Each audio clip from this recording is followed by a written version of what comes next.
County Public Safety, how may I help you? Yes, I'd like an officer at 829 Stony Brook. My friend just woken me up and swears that she found her severed head of her son in the basement. Okay, tell me what's happening there again?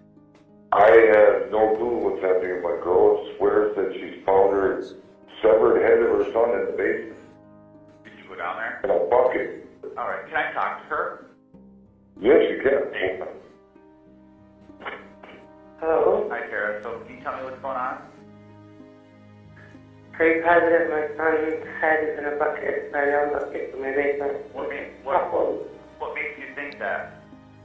Because I looked in the bucket, What did you see? exactly what I told you. Hola a todos y bienvenidos a este canal donde hablo de casos reales. Mi nombre es Marta y antes de empezar os pido que os suscribáis y que activéis la campanita para que YouTube os avise cada vez que suba contenido. Y si lo que cuento os parece interesante, dejadme un bonito like, porque no sabéis lo mucho que me estaríais apoyando con este gesto. Bueno, pues hoy voy a hablar de un caso que ocurrió en 2022 y que consiguieron resolver bastante rápido. De hecho, el juicio se celebró el pasado mes de julio. Sin duda, es una de las historias más rocambolescas que he subido al canal. Así que, dicho esto, no me enrollo más y empezamos.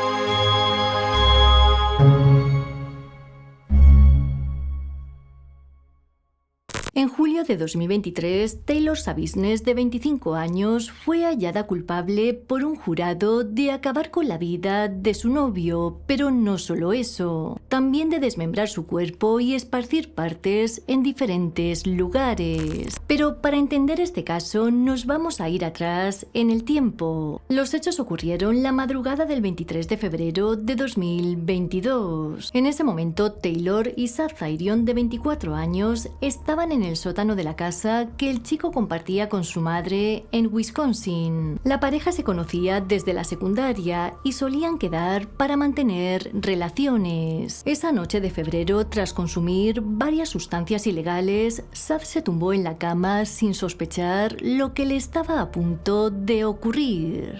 Mientras mantenían relaciones, Taylor le privó de aire hasta su fallecimiento y no solo eso, continuó manteniendo relaciones con el cadáver del chico porque, según declaró tiempo después, le gustaba. Por si esto fuera poco, Taylor reunió varias armas blancas y dejó al chico por partes. Finalmente, fue la madre del joven quien descubrió todo.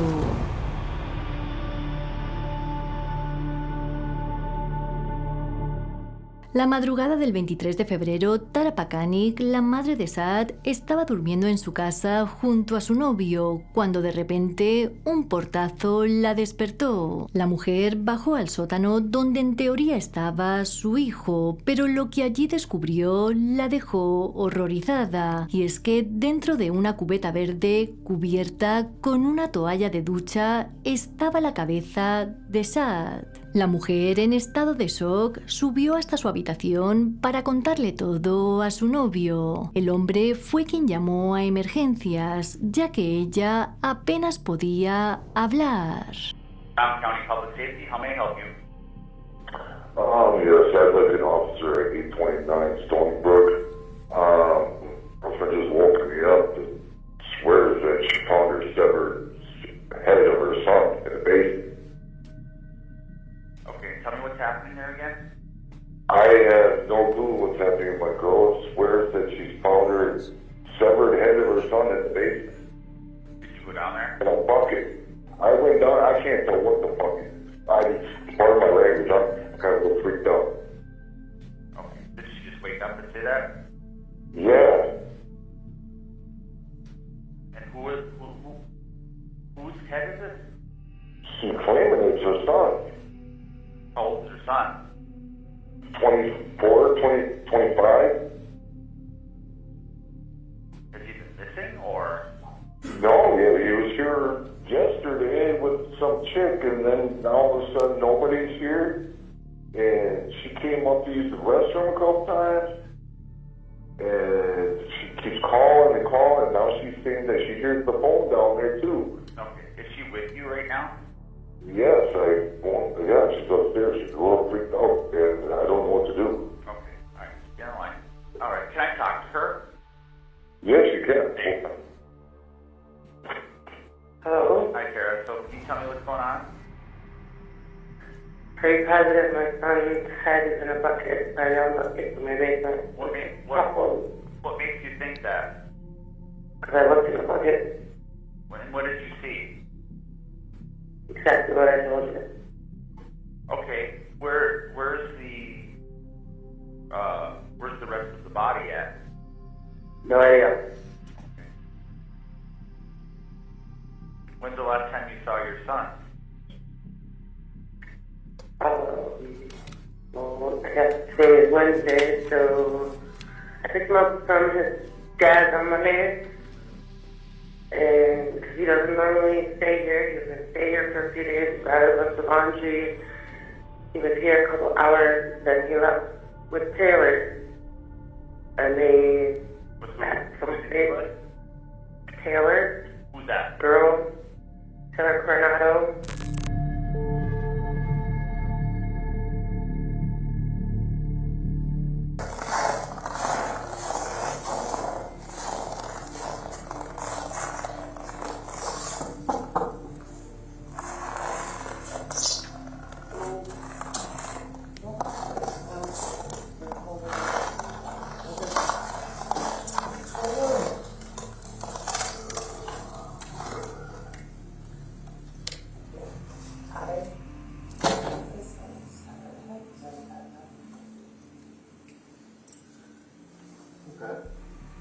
Did you both see this? I opened the towel, I picked up the towel and dropped it because I don't know what the fuck it is, man. I have bad vision.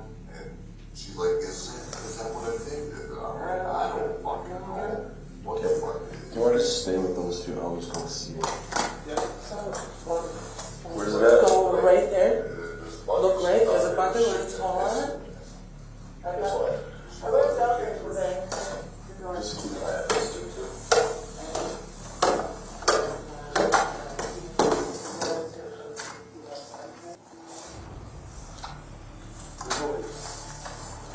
Let's just. Okay. Hold on. Just.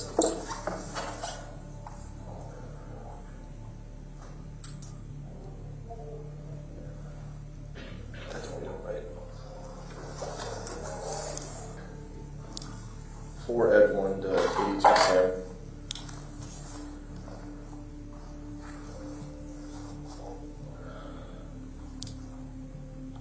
I know you're busy over there, but this is actually what it's going to be. It's not going to be a 961 thing or a 96 thing, so we're going to need more units here.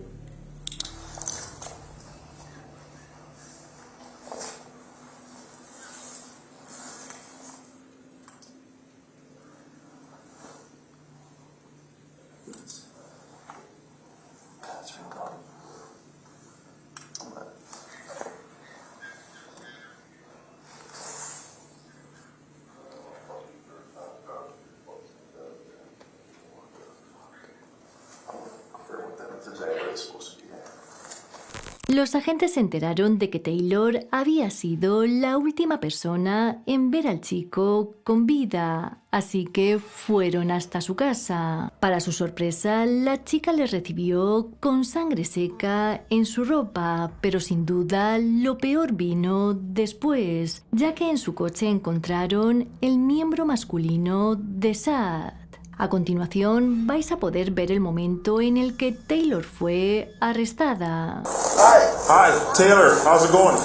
Officer Russell with the Green Bay Police Department. Just make sure you ain't got nothing on you here. With Taylor. Contact with Taylor. Taylor, you have one warrant for your, arrest. Just put your ass behind your back, please. Anybody else in your apartment? You got blood on your hands here, too. No, on your hands. Okay, yeah, we're gonna have to. What apartment is it? What apartment are you in? Do you have it? Adam, can you come up? You got somebody to get up here. On the double. Which apartment? One is what they came back to.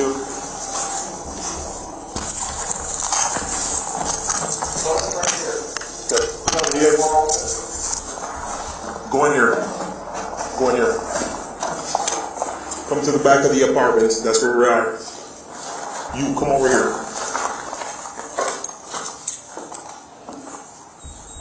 2 more will be fine. If 84 is here. Hands up! You have contact with the mail. Hands up! Walk out towards me. Have a seat. All the Have a seat. traffic. Out towards me. Get on the ground. Who else is in the apartment? Be straight up. Tomes? Hands up. Who else? Just Tomes? Is he armed? Look out. Nobody's armed? Nobody's armed. You sure? I'm sure.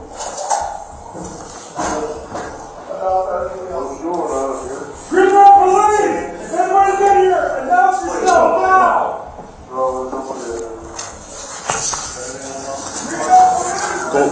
ahead. Negative, we got enough here.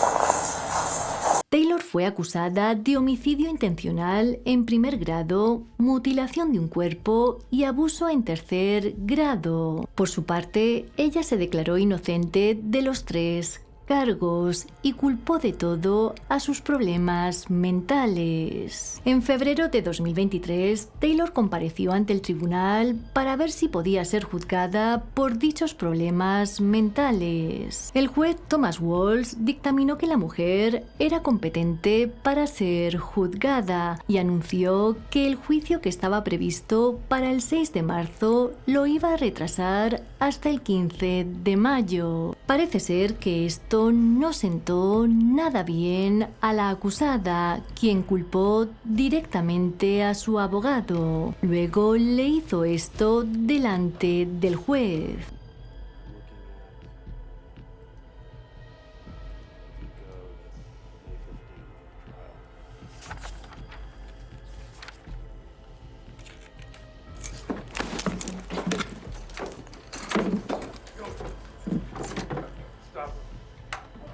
Stop it.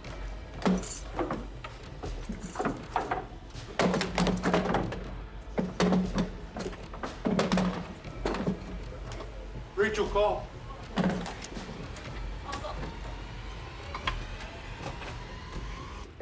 Is there bringing 7 in? Or, yeah, let's just go to 7. Billy, can you walk?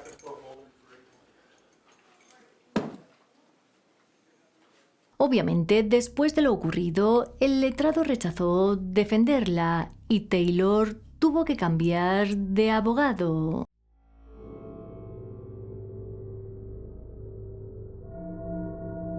El juicio contra Taylor Schabusiness comenzó el 24 de julio de 2023. Lo primero que reveló la fiscalía fue la llamada que la pareja de la madre de Shad hizo al 911 para informar del hallazgo de la cabeza.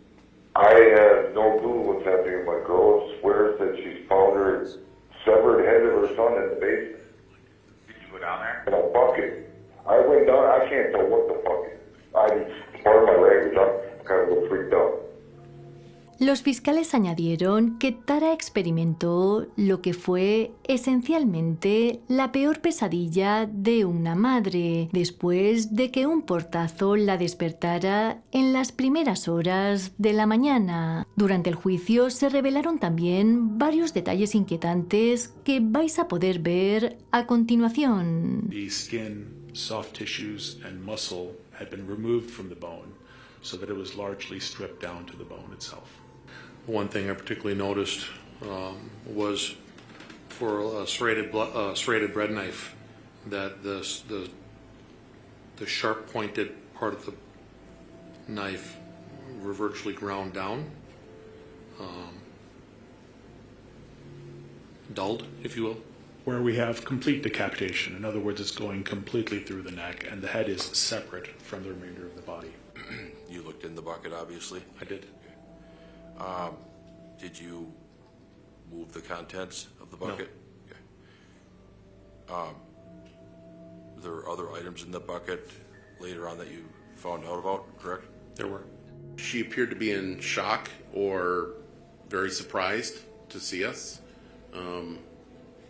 I equate it to a deer in the headlights kind of look, or a child caught with their hand in the cookie jar. Miss Schabusiness had blood on her hands when she was arrested, so we knew at that point that there was, she was obviously involved in the incident. I had Officer Kenny assist me with taking photographs of what looked like smeared blood on her hands and on her clothing. I also had her remove the sweatshirt that had what appeared to be blood on it, as well as her socks and her shoes. El juicio no estuvo exento de polémica, ya que la mujer siempre ofrecía un espectáculo diferente, como el que voy a mostrar ahora. It's just kind of, in my opinion, sort of highly unusual that this picture, you know, of the deceased would be presented to the jury when the doctor can easily testify about, you know, the cause and manner of death. The picture isn't going to really add too much, in my opinion, but I totally respect the court's ruling. I just want to make sure I made all my arguments to the court. Sure. And I understand that. Photographs can be helpful to juries in understanding what witnesses are testifying to. For example, I think that argument could be made probably regarding every single photograph that's been entered into evidence, and that is, well, we can tell you what it looked like, and so you don't need to see a picture of it. Photos can be helpful. They can. And so I understand that argument. The doctor could just simply describe everything, but the question is this going to be helpful to the jury, and will the prejudicial effect outweigh the probative value? I don't think so. Puede que este tipo de comportamientos ayudaran para que su abogado alegara que su defendida padecía una enfermedad mental, pero aún así esto no sirvió de nada. A finales de julio, un jurado encontró culpable a Taylor Schabusiness de homicidio en primer grado, abuso en tercer grado y también mutilación de un cuerpo, rechazando así la posibilidad de que la mujer estuviese mentalmente enferma en el momento de los hechos. And my understanding is that the jury has reached a verdict. Is that correct? Yes. Right. If you would hand that to the bailiff then, please. Okay. First verdict reads as follows. We, the jury, find the defendant, Taylor Denise Schabusiness, guilty of first-degree intentional homicide as charged in count 1 of the information, dated this date, July 26th. Do either of the parties request that I poll the jury? Mr. Saunders? No. Mr. Freilich? Yes. Okay. El 26 de septiembre, Taylor se presentó de esta guisa ante el juez para oír su sentencia. Finalmente, el juez Walsh condenó a la mujer a cadena perpetua sin posibilidad de libertad condicional, alegando que era un peligro para la sociedad. In this case, you seem to run out of superlatives when describing what happened in this case. You really do. The list of superlatives don't seem to measure up to what you see, what you hear about, and what we heard about in the trial. This crime offends human decency, it offends human dignity, and it offends the human community. It really does. So the need to protect the public is an important factor the court needs to struggle with as well. And in light of what I've just indicated, I think it's plain that there is a need to protect the public in this case.